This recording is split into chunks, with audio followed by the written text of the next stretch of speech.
Welcome to This Explainer. Today, we're tracing the unbelievable corporate evolution of Apple. We're going to see exactly how a tiny garage startup in Los Altos, California managed to grow into a global titan that literally reshaped how we interact with technology. It's a massive story of incredible highs, near-fatal lows, and just relentless reinvention. Let's get right into it. Now, look at this number. As of October 2025, Apple crossed the staggering $4 trillion valuation mark. $4 trillion. I mean, it's almost impossible to even wrap your head around that scale, right? And it immediately begs the question, how on earth did a company that started out back in 1976 selling naked, hand-built circuit boards, literally no keyboard, no monitor, not even a case, get to this point? Well, to understand that journey, we really have to look at the DNA of its leadership. This famous 1983 pitch from Steve Jobs to Pepsi executive John Sculley perfectly illustrates the massive, world-changing ambition that drove the company right from day one.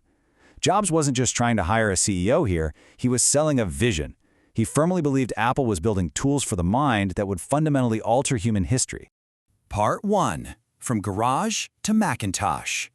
So Apple's initial scaling happened at absolute breakneck speed. Steve Wozniak and Steve Jobs literally sold a calculator and a VJ Wozy bus just to fund the Apple I, offering it as a bare-bones base kit for $666.66. But it was actually the Apple II in 1977 that brought real mass success, leading to a massive 1980 IPO that created 300 millionaires overnight. Fast forward a bit, and inspired by a visit to Xerox PARC, Jobs pushed hard for a graphical user interface. This culminated in the 1984 launch of the famous mouse-driven Macintosh. But here's the wild twist. Initial Macintosh sales totally slumped due to high prices and slow performance. This actually triggered a boardroom coup in 1985 where John Sculley, yeah, the very man Jobs hired, ousted Steve Jobs from the company he founded. Crazy, right? Moving on to Part 2, Decline and Near Bankruptcy. During the mid-90s, Apple tried to compete with cheaper PC clones by churning out dozens of overlapping, honestly confusing models. We're talking the Quadra, the Centris, the Performa.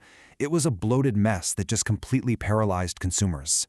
Compare that to the brilliant simplicity of Jobs' return strategy in 1998. He came in and slashed 70% of the product line to create a super simple 4-quadrant grid.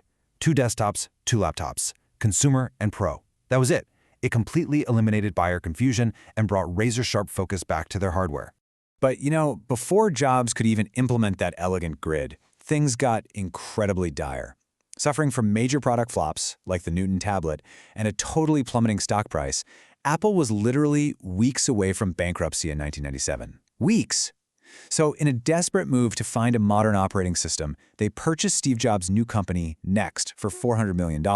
Now, this acquisition not only gave them the software foundation they desperately needed to survive, but, crucially, it brought Steve Jobs back into the fold as an advisor. Which brings us to Part 3. Jobs returns the Renaissance. The 2000s under Jobs were just defined by this relentless cascade of innovation. In 1998, that colorful, translucent iMac completely revitalized the computer line.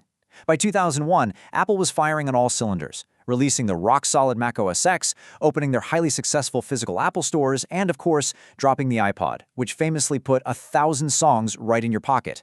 This transitioned seamlessly into the iTunes Store in 2003, dominating digital music.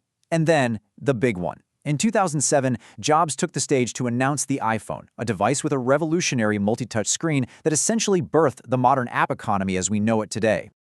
All right, Part 4. Scaling to $4 trillion. After Tim Cook took over, Apple vastly expanded its ecosystem.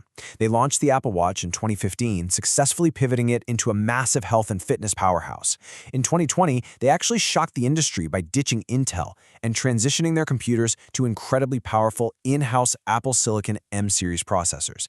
Then, they boldly entered mixed reality with the Vision Pro in 2024. And by 2023, Apple had captured a mind-blowing installed base of over 2 billion active devices worldwide. But when you break down where all this massive revenue actually comes from today, a really distinct shift emerges. The iPhone definitely still dominates at 49%, but look closely at the high-margin services sector. That's the App Store, Apple Pay, iCloud, Apple Music. It has rapidly caught up, now making up a whopping 26% of their revenue. So Apple isn't just selling you a shiny device anymore, they are selling you your entire daily digital ecosystem. Next up, Part 5. Controversies and Growing Pains. Now, to truly understand this company, we absolutely must impartially examine the major criticisms Apple faces across the globe.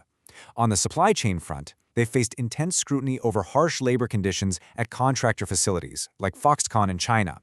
Over on the software side, companies like Epic Games have sued them, and the European Union has investigated them over alleged anti-competitive App Store fees. Financially, they've been criticized for utilizing offshore tax routing strategies, like the double Irish method, to shift profits to lower tax jurisdictions. And environmentally, the EPA recently found potential hazardous waste violations regarding activated carbon filters at an Apple facility in California known as ARIA. Conversely, Apple has taken some major formal actions to address its massive global footprint. Environmentally, they've committed to full carbon neutrality by 2030 across their entire supply chain, and they currently run their global operations on 100% renewable energy. On the financial side, they issued a $1.5 billion green bond and repatriated $285 billion to the U.S. following tax law changes. Socially, they launched a racial equity initiative exceeding $200 million, and they remain a huge contributor to the Product Red AIDS charity. Furthermore, mounting legal pressure is really forcing Apple to adapt its famously closed ecosystem. To comply with the EU's Digital Markets Act, Apple actually had to make major changes, including opening up iOS to alternative app stores and browsers in Europe. Meanwhile, back in the US, they recently agreed to a $25 million settlement with the Department of Justice regarding certain hiring practices. Basically, the landscape of tech regulation is shifting fast, and Apple is having to shift right along with it. Let's move to our final section. Part 6. AI and the post-Cook era. So we've seen a massive acceleration of AI deployment from Apple recently. They introduced on-device Apple Intelligence in 2024, but 2025 marked a staggering $500 billion infrastructure investment alongside Liquid Glass, which is a total redesign of their user interface. And in early 2026, they made their second-largest purchase ever, acquiring the Israeli AI startup Q.ai for nearly $2 billion, while simultaneously partnering up with Google Gemini to power Siri. They are moving so aggressively to secure their place in the AI era. But here's the thing. They're going to be doing all of this with a new captain at the helm. Amidst this massive AI transition, the end of an era was announced. Tim Cook will officially step down as CEO on September 1, 2026. He's handing the reins over to the current Senior Vice President of Hardware Engineering, John Ternus, while Cook himself transitions to Executive Chairman. Which leaves us with this final, critical thought based on everything we've just covered. Can this consumer hardware giant successfully pivot to an AI-first, heavily regulated world without Steve Jobs, who built its vision, and without Tim Cook, who scaled its operations to $4 trillion? It really is the ultimate test of the empire they've built. Thanks so much for joining me for this explainer, and I'll catch you next time as we continue to break down the fascinating structures behind the world we live in.